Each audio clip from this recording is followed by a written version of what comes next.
हाँ शेख, ये गूगल का जो वक्त है सही है क्या शेख? और बहुत से भी जो इफ्तार का नमाज का टाइम बताने के ऐप्स हैं, जैसे सलातुक है, इस्लामिक प्रेयर है, सब अपना अपना टाइम बताते हैं। हम किसके टाइम को माने शेख? देखिए, पहली बात तो यह है कि ऐसा नहीं कि अहले हदीस गूगल के वक्त से इशार करते हैं और दूसरे लोग गूगल के वक्त नहीं देखते हैं। जितने भी लोग कैलेंडर बना रहे हैं, कोई या जो भी हनफी मस्जिदों में या अहले हदीस मस्जिदों में अजान हो रही है, कोई भी सूरज देख करके अजान नहीं देता है। सब लोग गूगल पर ही डिपेंड होते हैं। और अभी आपको हमने दिखाया कि जो गूगल का वक्त है या जो दूसरे वेबसाइट्स वाले वक्त फराहम करते हैं, तजर्बे से ये बात साबित है कि वो वक्त सही होता है। इंसान अपने हद तक के जो भी उसके पास वसाइल हैं, उनके जरिए से वो मालूम करेगा तजर्बे से, क्योंकि ये बात साबित है कि वो वक्त सही होता है, तो लिहाजा हम उस पर एतमाद करते हैं। अगर किसी ने तजर्बे से एक सही जरिए पर जिस पर डिपेंडेंसी हो सकती है, तजर्बे से जो चीज साबित हो गई है कि उसमें एक्यूरेसी होती है, उस पर भरोसा किया, अगर बाई चांस उन लोगों ने कभी गलती भी की, तो इस बंदे पर उस पर कोई बवाल नहीं आएगा, क्योंकि इसने अपने तौर पे जो एहतियात कर सकता था एहतियात कर लिया। इस वक्त शहरों का जो माहौल है उसमें पॉसिबल ही नहीं है बहुत सारी जगहों पर कि आप जाकर के सूरज डूबता हुआ देखें। जैसे मुंबई में जहां मैं रहता हूँ, वहां पर कोई सूरज नहीं बता रहा शेख मैं। हाँ हाँ, तो हमें कौन सा टाइम लेना चाहिए शेख? गूगल का लेना चाहिए? कोई ऐसी चीज कोई चीज है तो आप बताइए, हम उसको माने। देखिए, ये जो इंटरनेट पर टाइम फराहम करने वाले बहुत अलग अलग तरह की वेबसाइट हैं और उनमें तकरीबन वही टाइम होता है। बहुत ज्यादा कभी होगा तो राउंड फिगर करने में 1 मिनट आगे 1 मिनट पीछे हो जाता है कि अगर सेकंड्स का फर्क है तो कुछ लोग जैसे अगर 19 पर हो रहा है और कुछ सेकंड्स हैं तो कुछ लोग 19 लिख देते हैं, कुछ 20 लिख देते हैं। ज्यादा से ज्यादा 1 मिनट का फर्क आपको मिलेगा। टाइम फराहम करने वाले ज्यादातर लोग जो लेते हैं वो इंटरनेट से लेते हैं। और उसके बाद जो अलग अलग बारे में आपको इल्म है क्या शेख? सलातुक एक ऐप है, लेकिन उसमें आप देखेंगे जो मेथड होते हैं ना टाइम नापने के, वो अलग अलग लोग फराहम करते हैं। इंडिया में आमतौर पे राब्ता आलम इस्लामी जो क्या कहा जाता है उसको, वर्ल्ड मुस्लिम ऑर्गेनाइजेशन उसका जो नाम है, आमतौर पे उसका टाइम टेबल लोग लेते हैं। कुछ लोग कराची यूनिवर्सिटी का लेते हैं, तो इनका टाइम भी सब एक ही जैसा होता है, 1 आध मिनट का फर्क होगा बस, ज्यादा से ज्यादा। मैं कर्नाटक से हूँ शेख, तो कर्नाटक में कुछ एशिया का कुछ आता है शेख, वो नाम सेलेक्ट करके लेते हैं। भाई तो रीजन अलग अलग होता है, लेकिन मेथड जो है वो फराहम करने वाले आमतौर पे 10 मिनट का फर्क बता रहा है शेख। कहाँ पर? ये कर्नाटक में आते हैं, रायचूर डिस्ट्रिक्ट। तो किससे 10 मिनट का फर्क बता रहे हैं? ये जो आमतौर पे जो इस्लामिक फंड और दूसरे ऐप्स है जो टाइम बताते हैं।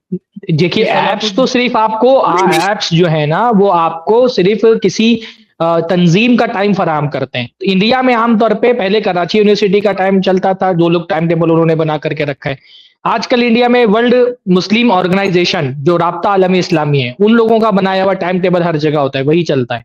ऐप खुद अपना टाइम नहीं बताते हैं, वो किसी तंजीम को तरफ से वो होते हैं। जो ये बात बोल रहे हैं ना, उसके अंदर मैं बात बता दूं कि जो 10 मिनट आप बोल रहे हो ना, 10 मिनट का डिफरेंस है, तो ये इतना डिफरेंस आपका वो सेटिंग के अंदर आपको रॉन्ग मेथड वहां पे चला गया है। जो आप बोल रहे हो ना 10 मिनट्स डिफरेंस नहीं है, 10 मिनट्स डिफरेंस वो होगा ना जैसे उन्होंने बताया अलग अलग मेथड्स है, तो वो मेथड में कोई रॉन्ग मेथड पे आप चला गया है, वो चीज चेंज करनी पड़ेगी आपको। हाँ, उसका इंडिया में आमतौर पे आप देखिए, आप जो सेटिंग पे जाएंगे ना तो उसमें कैलकुलेशन मेथड लिखा होगा। कैलकुलेशन मेथड पे जाकर के आप वर्ल्ड मुस्लिम ऑर्गेनाइजेशन कर लें। वो हो सकता है आपने इसना वगैरह का टाइम टेबल फॉलो किया होगा, तो 10-15 मिनट उन लोगों का लेट होता है, वो एक अलग मसला है।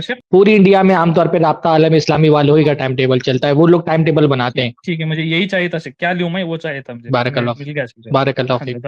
मैक्सिमम मैं बता दूं, हम मैक्सिमम एक राउंडिंग कर सकते हैं, मैक्सिमम राउंडिंग 1 मिनट की राउंडिंग, जैसे आपने वीडियो में भी देखा 1 मिनट का डिफरेंस आमतौर पर रहता है। क्यों? क्योंकि जो मैक्सिमम जो ऐप है वो कुछ जैसे फॉर इंस्टेंस कि अगर 6:30 और 29 सेकंड्स है, तो वो ऐप जो राउंडिंग करता है ना तो 6:30 बना के देगा, वो 29 सेकंड को काउंट नहीं करेगा, 6:30 का टाइम बना के देगा। तो एट द मोस्ट हम वो 1 मिनट ग्रेस मार्जिन, वो सिर्फ उस एतबार से कि वो राउंडिंग अगर कर रहा है तो राउंडिंग का वो एरर मार्जिन कवर हो जाए, बस 1 मिनट मैक्सिमम हो सकता है। उसके अलावा जो आज 5-5 मिनट जो लोग लेट करते हैं अजान, उसकी कोई दलील नहीं। जो 5 मिनट बोले एहतियात के नाम में 5 मिनट, भाई ये जो चीज है ना, इसके अंदर एक सेकंड की माना होती है, तो 5 मिनट का इंतजार करना, इसकी कोई दलील नहीं है। और इसके भी वीडियोस देने हैं, और आप में से अगर कोई, अगर मैं एनकरेज करूंगा भाई, हमारे व्यूअर्स में से अगर कोई अपने इलाके में देख रहा है 5 मिनट लेट अजान हो रही है, तो उसका कोई वीडियो प्रूफ बनाइए। जैसे बताया, एक वीडियो प्रूफ बना करके दीजिए कि देखिए 5 मिनट लेट अजान हो रही है। कॉमन सी बात है, कॉमन सी बात है, लेकिन चलिए और थोड़ी चीज, क्योंकि ये झूठे इल्जाम जो लगाए जा रहे हैं, कम से कम बात वाज़ेह हो जाए लोगों के लिए कि हक बात क्या है और सही बात क्या है और क्या प्रॉब्लम है रियल में। अच्छी बात है हदीस में जी, ये जो दुनिया है ना, हाँ मैं क्या बता रहा हूँ, आज जो है ना अच्छी खासी प्रोपेगेंडा की दुनिया है, जो प्रोपेगेंडा जो चलता है, और ऐसे ऐसे झूठे झूठे इल्जाम लोगों ने डायरेक्टली लगा दिए बिना प्रूफ के। कोई प्रूफ बताए, कोई बताए प्रूफ, बिना प्रूफ के डायरेक्ट कि भाई अहले हदीस मस्जिदों में सनसेट से पहले इफ्तार होता है, और यहाँ पे आके स्ट्रीम में भी बाज़ लोग ऐसी बात बोलते हैं। तो यानी ये जब दुनिया ऐसी है, इसके अंदर हम लोगों को यही कहेंगे कि भाई आप तहकीक करो, जो उसूलों की तहकीक करो। पहले कौन कौन से उसूलों पे कौन कायम है, वो उसूलों की पहले तहकीक करो। और वो उसूल पता चल गए कि भाई अहले हदीस क्या कह रहे हैं, कि इसके अंदर ये 5 मिनट ग्रेस मार्जिन जो रख रहे हैं, इसकी कोई दलील नहीं है, तो ये बात की चेकिंग की जाए। ठीक है हमीद भाई, और कुछ खास? नहीं वो शेख, हदीस जज़ाकल्लाह। भाई मैंने बस यहाँ भेजा है। पर वही अलग अलग हाँ जी। अहले हदीस में ही 2 तरीके के टाइम होते हैं शेख, तो मेरे को वही कंफ्यूज हुआ था। तो अच्छा, वो इसलिए हदीस आपसे में पढ़ पूछ लिया। देता हूँ, जैद भाई को भेजा हूँ। नहीं भाई, अहले हदीसों में 2 तरह का टाइम नहीं होता है। अहले हदीस में 2 तरह का टाइम नहीं होता है। ज्यादा से ज्यादा ये होगा कि भाई मुअज्जिन साहब इफ्तार कर रहे हैं तो थोड़ी ताखीर कर दे अजान देने में, बस इतना ही होता है। टाइम सबके यहाँ एक ही है।